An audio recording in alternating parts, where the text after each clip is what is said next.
Bonjour à tous, on commence notre revue de presse en Espagne avec la presse madrilène qui tente par tous les moyens de déstabiliser le PSG à la veille du choc. Aujourd'hui, on peut lire à la une de AS le tremblement du PSG avec un dessin humoristique de Faro, le dessinateur habituel de l'équipe, qui dit en gros que le PSG n'a pas les épaules assez solides pour soutenir toute l'ambition de ses dirigeants.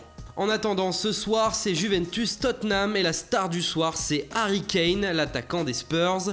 Sur le terrain, il fera face au défenseur italien Chiellini, qui a déclaré à son sujet « Kane fait partie des meilleurs joueurs du monde, au même niveau que Messi, Ronaldo ou Neymar, des joueurs irremplaçables et inestimables, d'où ce titre du Mirror, Kane aussi bon que Messi ». En Italie, on explique d'ailleurs qu'il ne va pas falloir tomber dans le piège d'Harry Kane et les fans de la Juve peuvent compter sur Gonzalo Higuain de leur côté. Mais le journal Tuttosport évoque aussi le mercato de l'AC Milan en disant que le premier objectif du marché estival sera de recruter Héctor Herrera, le capitaine du FC Porto.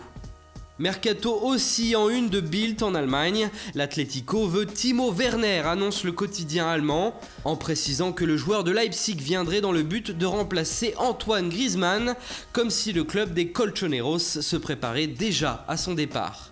Au Portugal, le journal Record nous apprend que Manchester City serait sur la piste de la nouvelle pépite du Sporting, Rafael Leao.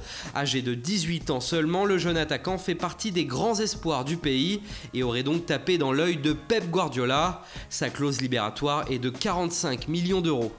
Et enfin, on termine par une bonne nouvelle pour le FC Barcelone. Philippe Coutinho s'apprête à obtenir un passeport portugais, comme il l'a déclaré à Mundo Deportivo, ce qui veut dire que le Brésilien pourrait libérer une place d'extra communautaire au Barça en vue du prochain mercato. Voilà, c'est tout pour ce matin, bonne journée à tous et on se retrouve très vite pour une nouvelle vidéo sur Foot Mercato.